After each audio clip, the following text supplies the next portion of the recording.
अवर maths आपने गणित YouTube channel पर आपका स्वागत है। आज हम करेंगे गणित का पेपर हल। पिछले वीडियो में हमने दो पार्ट हल कर लिए थे, खंड ए और खंड बे। इस वीडियो में हम खंड से और खंड दे हल करेंगे, मतलब लास्ट वाले क्वेश्चन जो थ्योरी वाले बड़े क्वेश्चन आते हैं उनको हल करेंगे। जैसे 14वां 15वां 16वां 17वां 3-3 नंबर के आते हैं, 18वां 19वां 20वां 4-4 नंबर के आते हैं, तो उनको हल करेंगे। तो खंड से देखो, देखें खंड से में 14वां क्वेश्चन देखो। दो क्रमागत धनात्मक पूर्णांकों का गुणनफल 306 है, उन्हें ज्ञात कीजिए।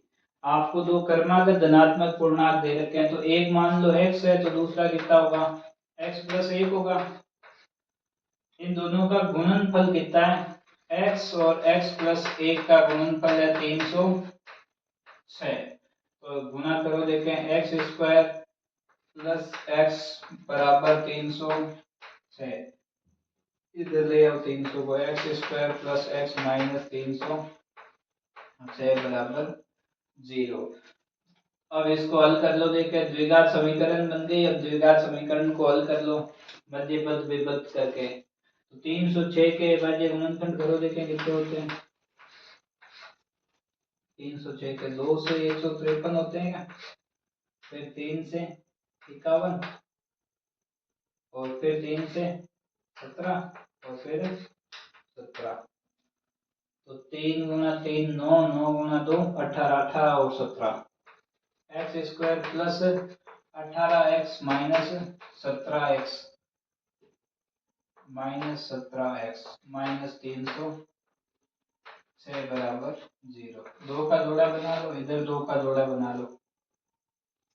इसमें कॉमन आ गया x, x प्लस का 18, और इसमें कॉमन आ गया माइनस 17, x प्लस का 18 बराबर 0।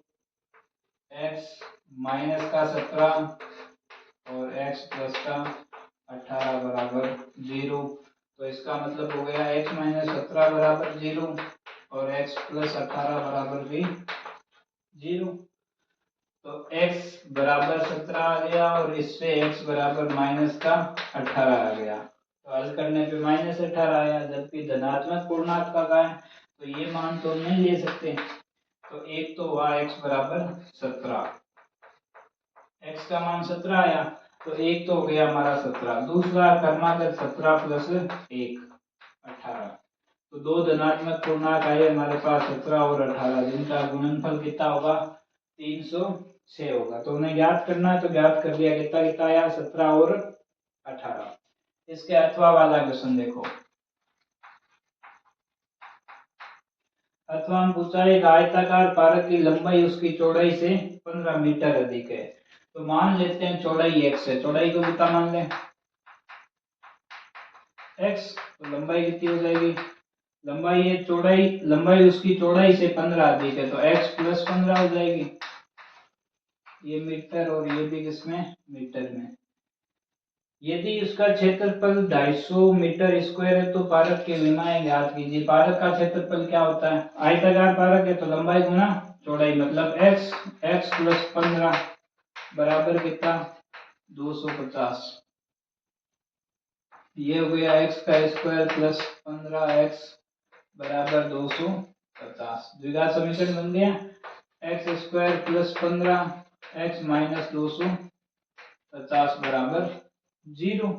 तो अब द्विघात समीकरण को मध्य पद विभक्त करके हल कर लो। देखें जोड़ने पे 15, गुणा करने पे 250। तो मैं 25 और 10 से गुणा कर दूंगा, x square plus 25x minus 10x minus 250 बराबर 0। ये दो का जोड़ा बना लो, ये दो का बना लो, x कॉमन आ गया, x प्लस 25 माइनस 10 कॉमन आ गया, x माइनस माइनस प्लस 25 बराबर 0। तो ये हो गया x माइनस का 10 और x प्लस का 25 बराबर 0। तो अलग अलग कर दो, देखें x माइनस का 10 बराबर 0 और x प्लस का 25 बराबर भी 0। दोनों में बराबर 0 आ गया। इससे x का मान निकालो, देखें x बराबर आ गया 10, इससे x का मान निकालो, x बराबर आ गया -25। तो x हमने किसको माना है? चौड़ाई को। चौड़ाई माइनस में होती है क्या? माइनस में नहीं होती। तो चौड़ाई कितनी आ गई हमारे पास? आ गई चौड़ाई बराबर 10 मीटर। और लंबाई कितनी है? चौड़ाई से 25 अधिक, तो 10 प्लस 25 क्या 15 अधिक, 15 अधिक है तो 10 प्लस 15 25 मीटर। तो आयत की विमाएं कितनी आ गई? 10 मीटर और 25 मीटर। तो 14 में ये पूछा था, ये दोनों सेम ही क्वेश्चन थे, अलग अलग पूछे हैं आपको। आगे देखो 15वां क्वेश्चन।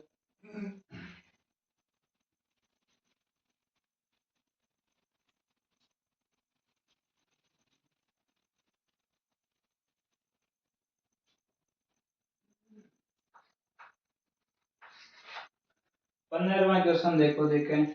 सिद्ध कीजिए कि बिंदु -2 और 0, 2 0 और 0 और 2√3 समबाहु त्रिभुज के शीर्ष है, तो भुजा की लंबाई ज्ञात कीजिए। क्या ये समबाहु त्रिभुज है? तो समबाहु त्रिभुज में क्या होता है? तीनों भुजाएं कैसी होनी चाहिए? बराबर। मैं यहाँ त्रिभुज बना देता हूँ, ए बी सी। ए का मान लेता हूँ -2 और 0, बी का मान लेता हूँ 2 और 0, सी का मान लेता हूँ 0 और 2√3। तो मैं दूरी ज्ञात करता हूँ, पहले ए बी ज्ञात कर लेता हूँ। दूरी का सूत्र लगा दो, x2 - x1 का स्क्वायर प्लस y2 - y1 का स्क्वायर बराबर √। इसको 1 मान लो, इसको 2 मान लो। 2 माइनस माइनस प्लस 2 का स्क्वायर प्लस y का 0 0 तो 0 हो गया, तो इसका मतलब हो गया 4 का स्क्वायर, और 4 का स्क्वायर होता है √16, रूट हटाएंगे तो कितना आ जाएगा 4। तो ए बी आ गए हमारे 4 इकाई। ऐसे ही मैं बी सी ज्ञात कर लेता हूँ, बी सी बराबर √ सेम ही सूत्र लगेगा। तो इसको 1 मान लेता हूँ, इसको 2 मान लेता हूँ। तो 0 - 2 का होल स्क्वायर प्लस 2√3 माइनस 0 का होल स्क्वायर। हल करो, देखें। 2 का स्क्वायर 4 प्लस इसमें ये 0 हो गया, तो 2 का स्क्वायर 4, 3 का √3 का स्क्वायर 3, 4 प्लस 12, 4 और 12 कितने होते हैं? √16। √16 का मतलब है 4। तो ये इकाई भी कितनी आ गई? 4। ऐसे ये वाली याद कर लेता हूँ, ए सी बराबर भी √। इसको 1 मान लेता हूँ, इसको 2। 0 - 2 का होल स्क्वायर प्लस 0 - 2 2√2, 2√3 माइनस 0 का होल स्क्वायर। तो ये तो सेम ही हो गया, हल करने पे ये भी कितना आएगा 4 इकाई। तो तीनों भुजाएं बराबर है, तो इसलिए हम कह सकते हैं कि ये एक समबाहु त्रिभुज है। और कितने आपको आया, कितना है भुजा की लंबाई पूछिएगा, आपको पूछा भुजाओं की लंबाई ज्ञात करें। तो लंबाई इसमें 4 इकाई, इसमें 4 इकाई, इसमें भी 4 इकाई, तो समबाहु त्रिभुज है। अथवा वाला क्वेश्चन देखो, इसके अथवा वाला भी सरल सा दे रखा है, समांतर चतुर्भुज के शीर्ष है। आपको शीर्ष दे रखे हैं, ये मान लो समांतर चतुर्भुज है। ए बी सी और डी। आपको कहा ए का मान है 6 और 1, बी का मान है 8 और 2, सी का मान है 9 और 4, और का डी का मान है पी और 3। तो इस पी का मान ज्ञात करें। तो समांतर चतुर्भुज के गुण आपको पता होने चाहिए। समांतर चतुर्भुज में सम्मुख भुजाएं कैसी होती है? बराबर।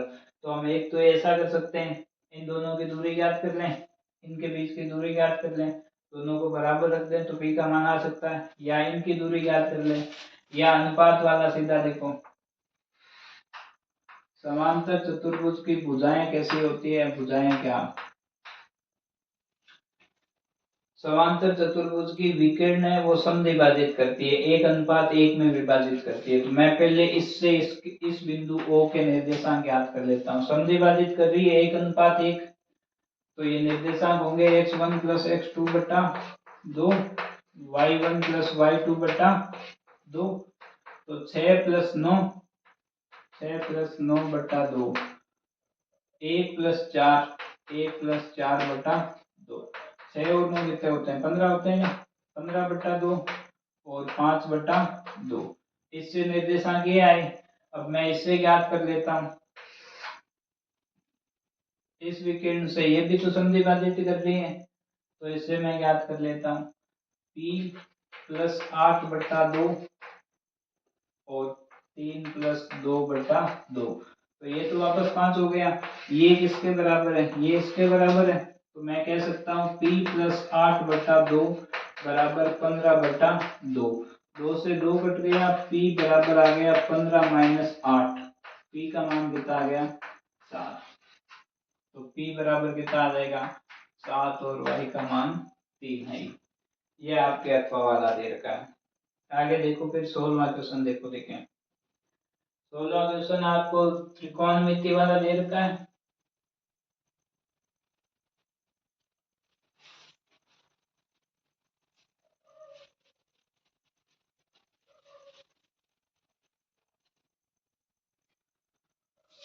सोलहवें का पहला सिद्ध करने वाला दे रखा √1 - cos a बट्टा 1 + cos a बराबर cosec a - cot a। तो सिद्ध करो, देखें इसको। मैं इसको इधर वाली साइड को, लेफ्ट साइड को हल कर देता हूँ। √1 - cos a बट्टा 1 + cos a।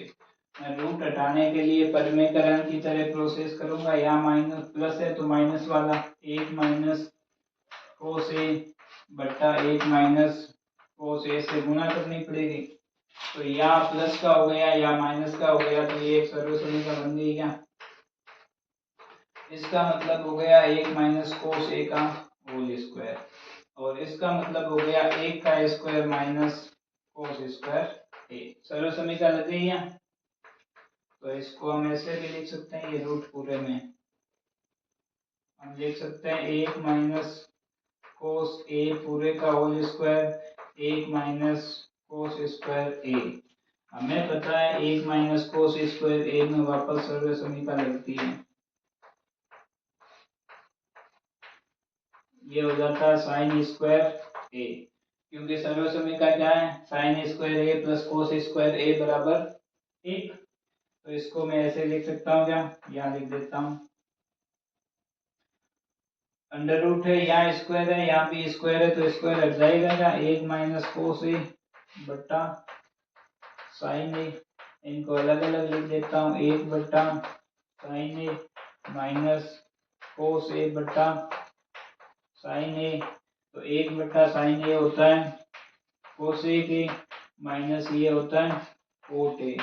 ये RHS आ गया बराबर RHS आ गया। ऐसे ही आगे दूसरा क्वेश्चन देखो, दूसरा क्या है इसका अथवा, 16वें का अथवा देखो, देखें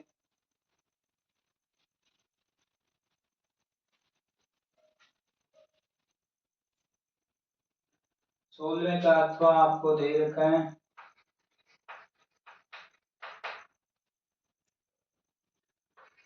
sin a प्लस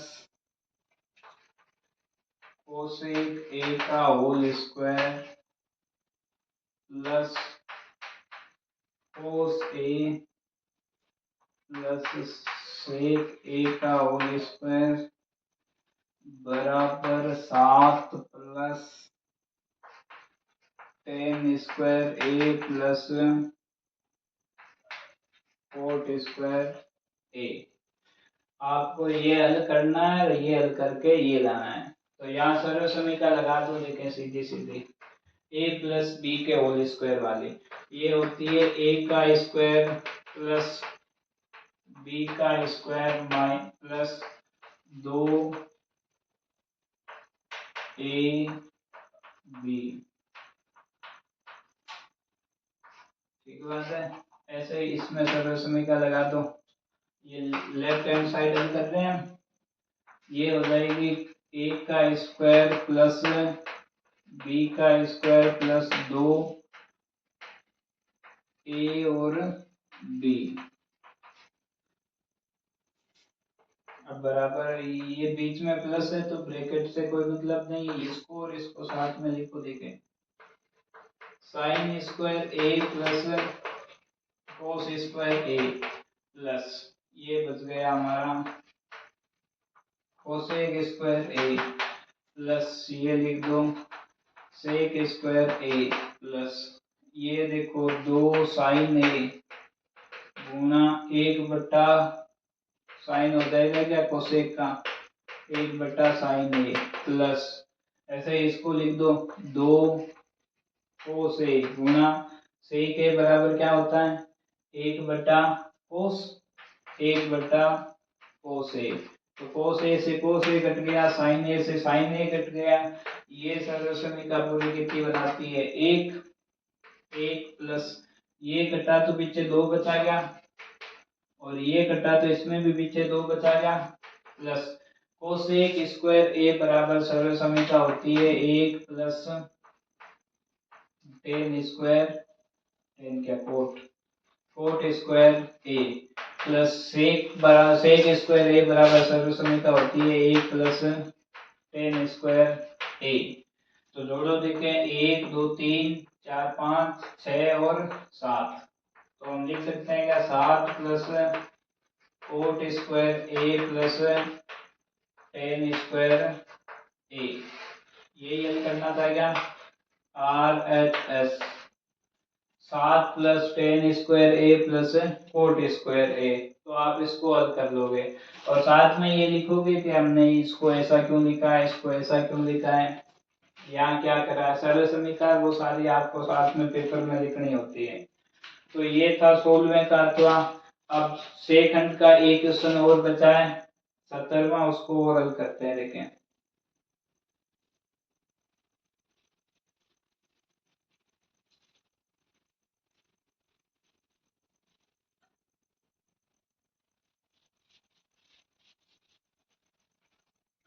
देखो 17वां क्वेश्चन देखो। देखें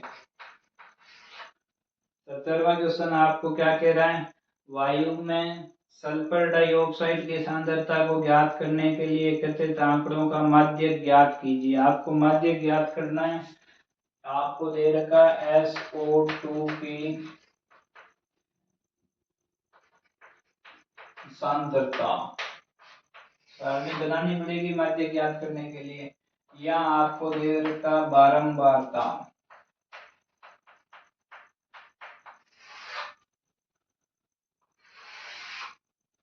सांद्रता आपको कितनी दे रखी है 0.00 से लेकर के 0.04 तक। फिर आपको दे रखा है 0.04 से लेकर के 0.08 तक, 0.08 से लेकर के 0.12 तक,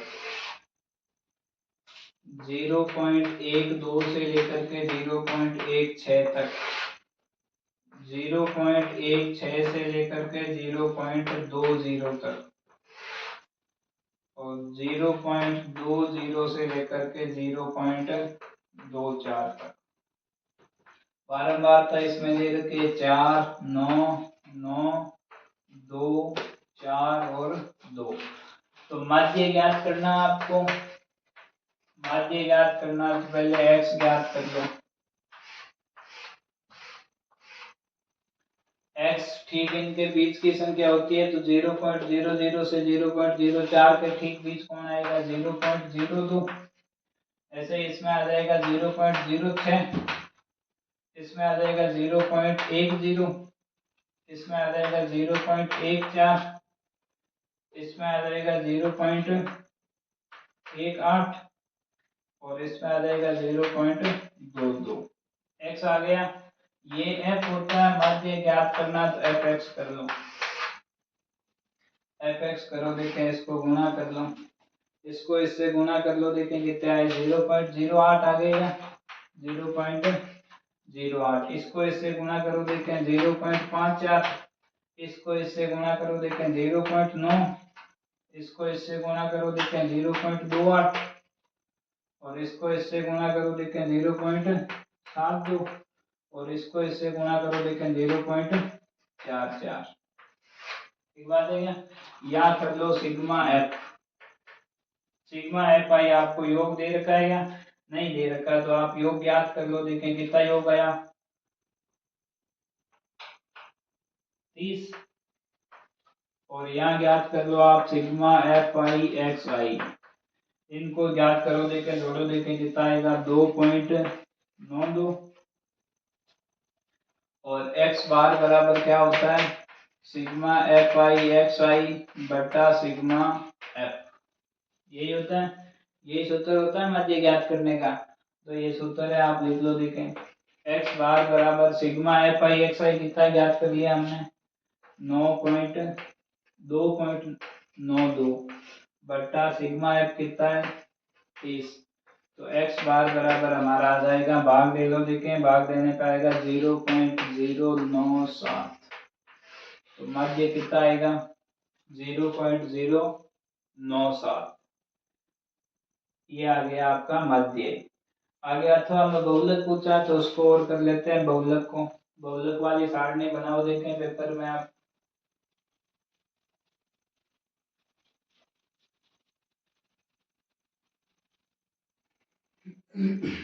बहुलक दे रखा, इसमें देखो एक दिक्कत दे रखी है आपको, सारणी दे रखी है 100 से लेकर के 200 तक। एक तरफ आपको वर्ग अंतराल दे रखा है और एक तरफ बारंबारता दे रखी है। 200 से 300, 300 से 400, 400 से 500, 500 से 600 और 600 से 700। बारंबारता कितनी दे रखी है 20, 30, 45, 35, 30 और 15। तो बहुलक ज्ञात करना है। बहुलक ज्ञात करने के लिए आपको पहले देखना पड़ेगा बहुलक वर्ग कौन सा है। तो बहुलक वर्ग देखने के लिए देखो सबसे ज्यादा बारंबारता 45, ये बहुलक वर्ग आ गया। बहुलक वर्ग आ गया तो एल होता है निम्न सीमा, कितना हो जाएगा 300। F1 होता है बहुलक वर्ग की बारंबारता, F0 होता है बहुलक वर्ग से ठीक पहले की बारंबारता, तो पहले की बारंबारता कितनी है 30। F2 होता है बहुलक वर्ग के ठीक बाद की बारंबारता 35। और हमें चाहिए H होता है वर्ग अंतराल, 300 400 में कितने का अंतर है 100 का। बहुलक का सूत्र लिखो, देखें बहुलक का सूत्र होता है L plus F1 minus F0 बटा 2F1 minus F0 minus F2 गुना H। तो सारे मान आ गए, आप रख करके कैलकुलेट कर लो, देखें L का मान 300, F1 45 माइनस F0 30 बट्टा 2 गुना 45 माइनस 30 माइनस 35 और गुना एच का मान कितना है 100। हल करो, देखें 300 प्लस 45 माइनस 30 कितने बचे पीछे 15 बट्टा ये हो गई 90, 90 माइनस 65 पीछे कितने बच गए 25 हो गई ना, गुना 100, तो ये कट गए 25 गुना 100 4 बार 15 गुना 4 60 होते हैं क्या? 300 प्लस 60 बराबर आ गया 360। तो बहुलक हमारा कितना आ जाएगा? 360 बहुलक आ जाएगा। और 360 किस में आ रहा है? बहुलक वर्ग में आ रहा है, ठीक इसी के बीच में आ रहा है। तो ये 17वां क्वेश्चन था 17वें के अथवा में। आगे देखो खंड दे, देखो देखे आगे खंड दे 18वां क्वेश्चन देखो। 18वां क्वेश्चन क्या कह रहा है? एक समतल जमीन पर खड़ी मीनार की छाया उस स्थिति में 40 मीटर अधिक लंबी हो जाती है। एक समतल जमीन पर, ये जमीन होगी, इस पे मीनार खड़ी है, उसकी छाया तब 40 मीटर अधिक हो जाती है जब सूर्य का उनतास है वो 60 के से घट करके कितना हो जाता है? 30 डिग्री। मतलब यहां से यहां तक छाया की लंबाई कितनी आएगी? 40 मीटर। मीनार 40 मीटर अधिक लंबी हो जाती है। मीनार की ऊंचाई ज्ञात करनी है हमें, ये वाली ऊंचाई ज्ञात करनी है। तो नाम लिख देता हूं मैं इसको, ए बी सी और डी। अब देखो देखें त्रिकोणमितीय अनुपात देखो। मैं पहले 30 डिग्री का कोण ले लेता हूं डी ए और सी से। कोण डी, त्रिभुज डी ए सी से ये देखो, ये और ये भुजा किस में आएगी? टेन में आएगी। तो मैं सीधा लिख देता हूं टेन 30 डिग्री बराबर, टेन 30 डिग्री बराबर, टेन बराबर होता है लंब बटा, टेन बराबर लंब बटा आधार। तो मैं लिख देता हूं डी ए बटा सी ए। तो मैं मान लेता हूं सी ए हमारा एक्स मीटर है और ऊंचाई है वो एच मीटर है। ठीक बात है, मैं मान लेता हूं। तो टेन 30 का मान होता है 1/√3। 1/√3 बराबर डी ए को मैंने एच माना है बटा सी ए कितना हुआ? सी ए हो गया 40 प्लस एक्स। इससे h का मान आ गया h बराबर 40 प्लस एक्स बटा √3। अब दूसरा त्रिभुज ले लो, ये छोटे वाला 60 डिग्री वाला, इसमें भी ये और ये लेना है। तो हम लिखेंगे टेन 60 डिग्री बराबर लंब मतलब डी ए बटा आधार, इसमें आधार कितना हो जाएगा? बी ए हो जाएगा, बी ए। तो टेन 60 का मान होता है √3। √3 बराबर डी ए कितना दे रखा हमें? डी ए एच है और बी ए कितना दे रखा है? एक्स है। तो इससे एच बराबर हो गया x√3। एक समीकरण ये है, एक समीकरण ये है, दोनों समीकरण है देखो, ये भी h के बराबर, ये भी h के बराबर, तो आपस में भी बराबर होगी क्या? 40 प्लस एक्स बटा √3 बराबर होगा x√3 के। तो √3 को उधर भेज दो, देखें 40 प्लस एक्स बराबर x√3 गुना √3। तो √3 गुना √3 कितना होता है? 3। ये हो गया 40 प्लस एक्स बराबर 3x। x को उधर भेज दो, 40 बराबर 3x माइनस x, तो 2x हो गया। 40 बराबर हो गया 2x। तो इससे हम कह सकते हैं x बराबर कितना आ गया? 20 मीटर। x का मान आ गया 20 मीटर। ठीक बात है। अब x का मान हम किस में रख दें? समीकरण 2 में। x बराबर 20 रखो, देखे h बराबर, x का मान है 20, 20√3। तो h का मान कितना आ गया? 20√3 मीटर।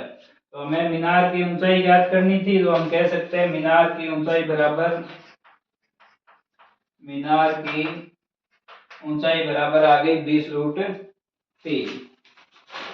आगे अथवा वाला देखो, देखो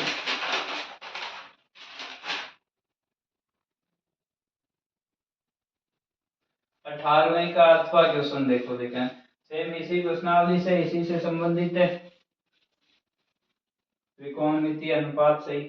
कह रहा है एक नदी के पुल के एक बिंदु से नदी के सम्मुख किनारों के अवनमन कोण क्रम से 30 हो। ये मान लो नदी है, ये कोई पुल बन रहा है, तो पुल के किनारे आपको दे रखे हैं।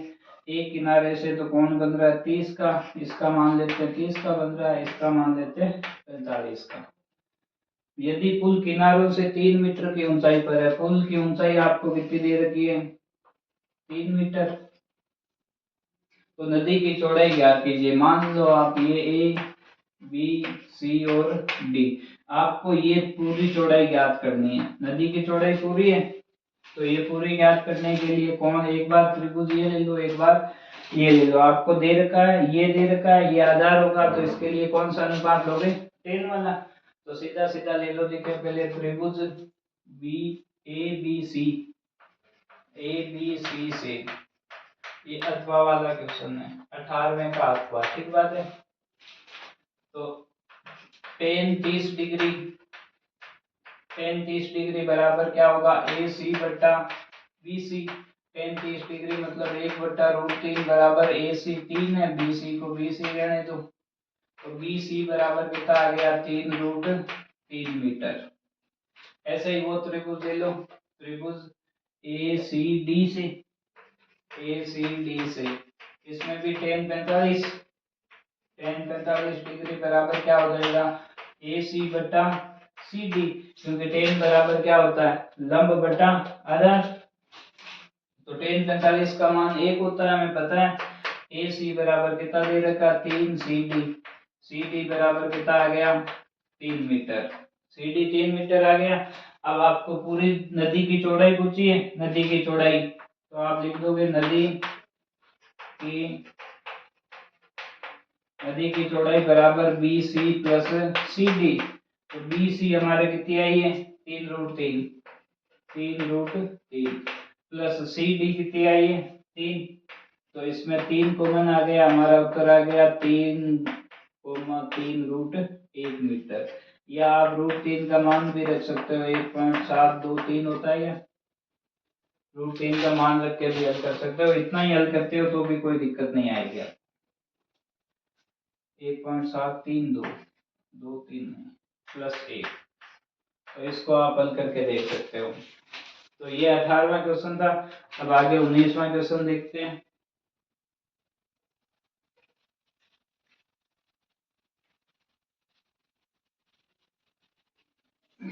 सरल सरल से क्वेश्चन दे रखे हैं 18। 19वां क्वेश्चन है हमारा क्षेत्रमिति वाले प्रश्नावली से। 14 सेंटीमीटर भुजा वाले एक ठोस घनाकार ब्लॉक के ऊपर, ये लो एक घनाकार ब्लॉक बना देते हैं।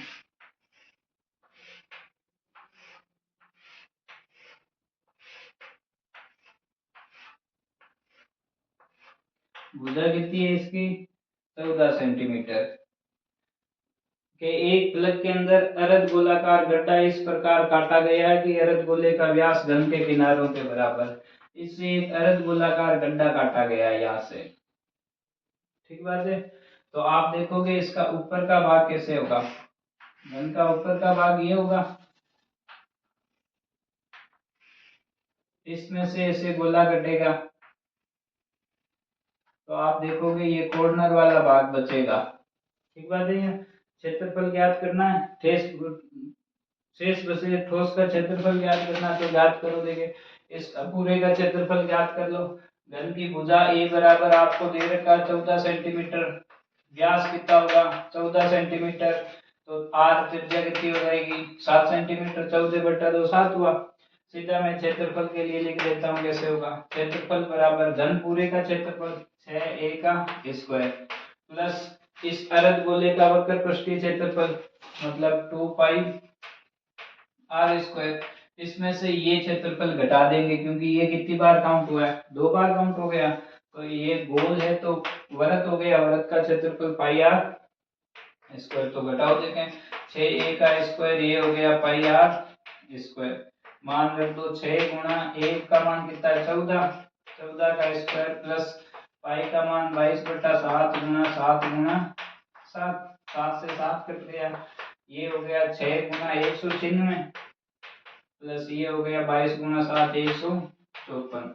तो 6 गुणा 96 कितने होते हैं 1176 होते हैं, प्लस 154।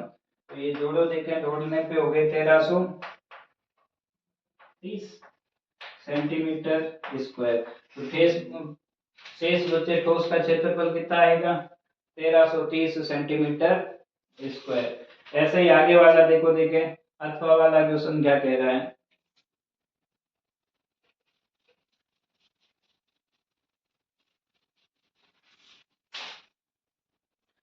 19वें का अथवा वाला क्वेश्चन देखो,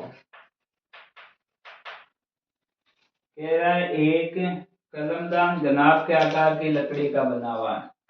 एक कलमदान कुछ ऐसा बना हुआ है घनाभ के आकार की लकड़ी का।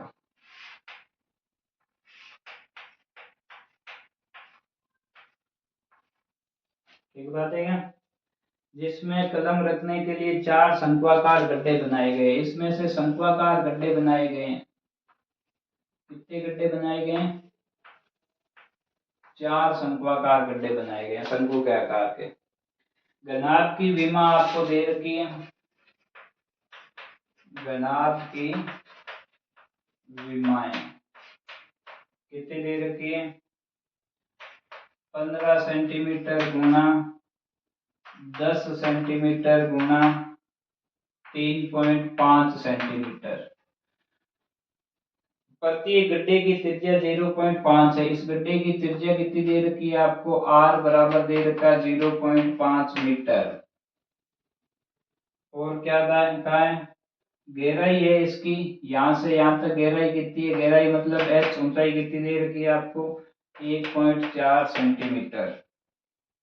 ये भी सेंटीमीटर में। तो शंकु की त्रिज्या दे रखी है, ऊंचाई दे रखी है, घनाभ की विमा दे रखी है। पूछा है पूरे कलमदान की लकड़ी का आयतन ज्ञात कीजिए। आयतन ज्ञात करना है तो घनाभ का आयतन तो सीधा ही होता है लंबाई गुना चौड़ाई गुना ऊंचाई। तो ये हो गया 15 गुना 10 गुना 3.5। तो ये हो गया 150 गुना 3.5। 150 गुना 3.5 कितने होते हैं? 525 सेंटीमीटर क्यूब। इस घनाभाकार लकड़ी का टुकड़े का तो ये आ गया। अब आपको क्या करना है? इसका याद कर लो शंक्वाकार गड्ढे का।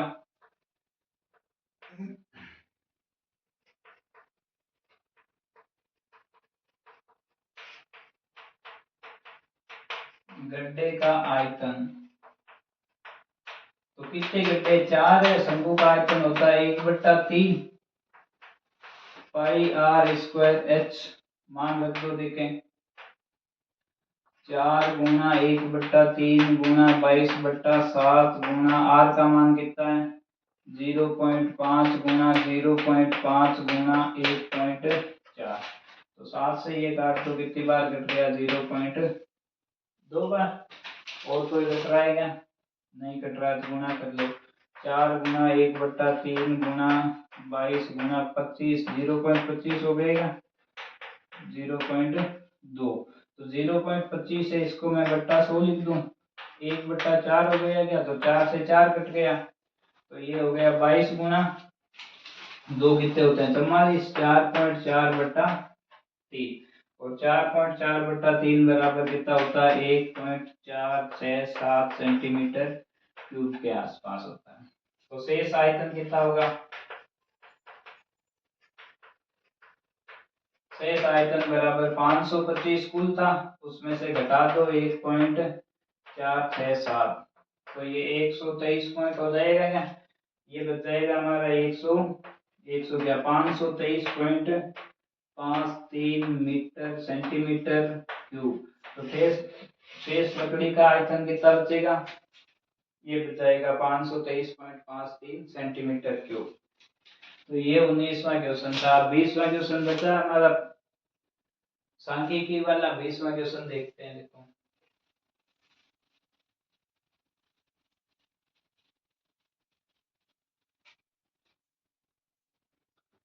20वां क्वेश्चन देखो। पहला 20वें का पहला में क्या कह रहा है? एक पौधे की 30 पत्तियों की लंबाई निकटतम mm में सही मापी जाती है तथा प्राप्त आंकड़ों को निम्नलिखित सारणी के रूप में किया जाता है। तो बहुलक ज्ञात करना है। आपको सारणी दे रखी है लंबाई mm में और आपको दे रखा पत्तियों की संख्या। लंबाई कितनी दे रखी है? देखो देखें 118 से 126। फिर दे रखी है 127 से 135। फिर दे रखी है आपको 136 से 144। फिर दे रखी है आपको 145 से 153। और फिर दे रखी है आपको 154 से 162। तो तो इसमें ध्यान देने की बात ये है कि ये 126 पे खत्म हो रही है, 27 से स्टार्ट हो रही है, तो उनको बराबर करना है। पतियों की संख्या लिख लो पहले। इसमें 3 दे रखी है, 5, 12, 6, 4। तो मैं वर्ग अंतराल यहाँ सही से लिख देता हूँ। वर्ग अंतराल कितना होगा? 126 और 127 में अंतर कितने का? 1 का। 35 36 में 1 का, 44 45 में 1 का, 53 54 में 1 का। तो जितने का अंतर होता है उसका आधा करो, निम्न सीमा में घटा दो, उच्च सीमा में जोड़ दो। तो यहाँ 1 का अंतर है, 1 का आधा मतलब 0.5। तो इसमें 0.5 घटा दो तो 117.5 आ जाएगा। इसमें जोड़ दो तो ये हो जाएगा 126.5। ऐसे ही 127 में घटा दो 126.5 और 135 में जोड़ दो तो वर्ग अंतराल ये हो जाएगा हमारा 135.5 से 144.5, फिर 144.5 से 153.5 और फिर 153.5 से 162.5। वर्ग अंतराल सही हो गया। अब आपको बहुलक पूछा है तो सबसे ज्यादा बार कौन आया है? 12। तो बहुलक वर्ग क्या हो जाएगा? बहुलक वर्ग यही होगा 135.5 से 144.5। तो L होता निम्न सीमा मतलब 135.5। ठीक बात है, L हो गया। फिर हमें ये होता है F1, मतलब ये होता है F1, ये होता है F0, ये होता है F2। तो मान रख दो, देखें F1 बराबर है 12, F0 बराबर है 5 और F2 बराबर है 6। बारंबार तो यही दे रखी है। और क्या चाहिए हमें? और चाहिए H। H कितना दे रखा है आपको? इसमें अंतर कितने का? 9 का आ गया। 117.5 से 126.5, तो H बराबर है 9 का अंतर। बहुलक का सूत्र लिख दो। बहुलक बराबर L plus F1 minus F0 बटा 2F1 minus F0 minus F2 और गुना H। मान रखो, देखें 135.5 प्लस F1 12 माइनस 5 बटा 2 गुना 12 माइनस 5 माइनस 4 गुना 9। तो ये हो गया 135.5 प्लस 12 माइनस 5 कितने हो गए? 7 हो गए क्या? और ये 24 माइनस 5 6 11 13 हो गए गुना 9। तो ये हो गए 135.5 प्लस 7 नहीं 63 बटा 13। तो 63 में 13 का भाग दे दो। देखिए 135.5 प्लस 4.864, इनको जोड़ो कितने हो गए? ये लगभग 140.346 के आसपास हो गए। तो हमारा बहुलक कितना आ गया? 140.346। और ये देखोगे आप 140 इसी वर्ग अंतराल के बीच में आ रहा है। आगे अथवा वाला क्वेश्चन देखो। अथवा वाले में आपको ज्ञात करना पग विचलन विधि से माध्य।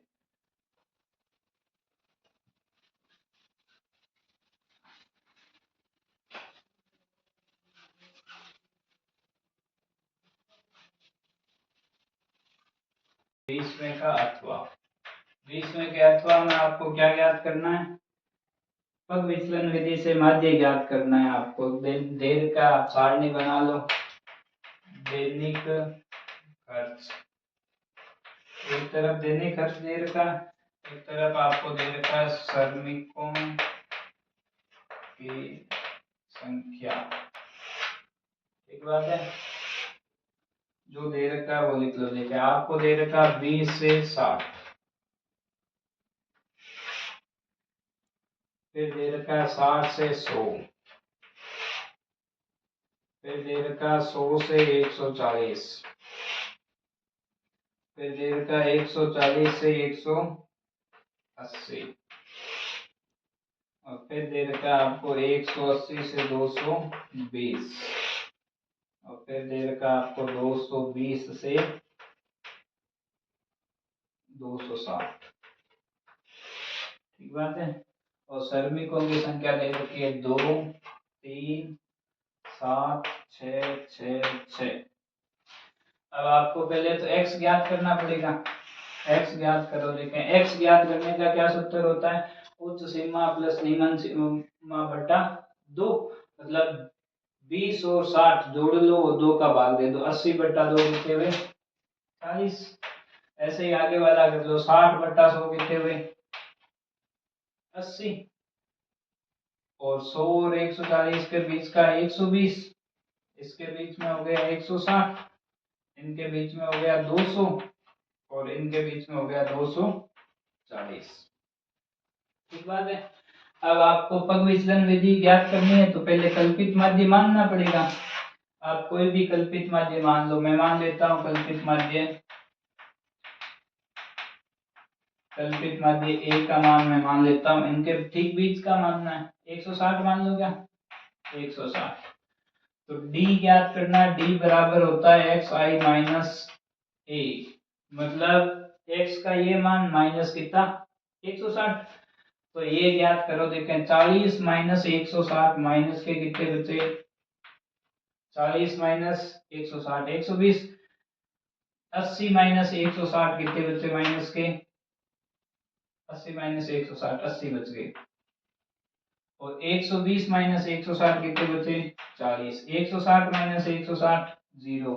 200 माइनस 160 40। 240 माइनस 160 कितने बचे, 240 माइनस 160 तो 80 बच गए। क्या 80। अब आपको u ज्ञात करना। u बराबर होगा एक्स आई माइनस ए बटा एच। मतलब h का भाग देना है। तो h कितना है, देखो इसका h मतलब वर्ग माप कितना है, 40 का है। h बराबर 40 है। तो 120 माइनस के 120 बटा 40 बराबर माइनस का 3। ये हो गया माइनस का 2। ये हो गया माइनस का 1 0 1, और ये हो गया 2। अब यू आई एफ आई ज्ञात कर लो।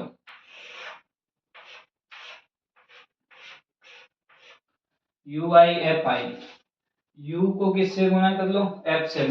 2 माइनस 3 माइनस के 6, 3 माइनस 2 माइनस के 6, 7 माइनस 1 माइनस का 1 0 माइनस का 1 क्या माइनस का 7, और 6 गुना 1 1, 6 गुना 2 12। अब आप इसको हल कर लो। सिग्मा एफ आई यू आई बराबर कितना हुआ, इनको जोड़ो। देखें 6 और 6 12, और ये 12 माइनस के प्लस के 0, माइनस के 7 और 1 माइनस का 6। सिग्मा आ गया minus, sigma F I U I आ गया। और ये आपको दे रखा है सिग्मा एफ आई कितना दे रखा है, 30। श्रमिकों की संख्या कितनी है, 30। तो हल कर लो। देखें आप यहाँ हल कर लो यू आई, यू बार हल करो। यू बार बराबर हो जाएगा sigma I F I U I बटा सिग्मा एफ आई। तो ये हो गया sigma F I U I कितना, माइनस का 6 बटा 30। तो 5 गुना 6 30 होते हैं क्या, माइनस के 1 बटा 5 आ गया। यू बार का मान आ गया माइनस 1 बटा 5। अब एक्स बार मतलब माध्य का मान क्या होता है, ए प्लस यू बार गुना एच। ए का मान हमने कितना माना, 160। 160 प्लस यू बार का मान कितना आया, माइनस 1 बटा 5 गुना एच का मान कितना है, एच का मान हमारे कितना है 40। तो हल करो। देखें 160 माइनस ये कितनी बार कट गया, 8 बार कट गया क्या, माइनस 8। 160 माइनस 8 कितने होते हैं, 152। तो माध्य कितना आ गया, x बार बराबर हमारा मान कितना आ गया, 152 आ गया। तो इसका माध्य पग विचलन विधि से कितना आ रहा, 152। तो ये थे हमारे खंड से और दे के सारे क्वेश्चन। 20वां क्वेश्चन तक कर लिया हमने। तो सारा पेपर हल कर लिया। आप अब कमेंट बॉक्स में बता सकते हो आपके कितने नंबर बन रहे हैं, कितने नहीं बन रहे हैं, कैसा पेपर हुआ। पेपर वैसे लेवल में इजी था। तो आज के लिए इतना ही। धन्यवाद।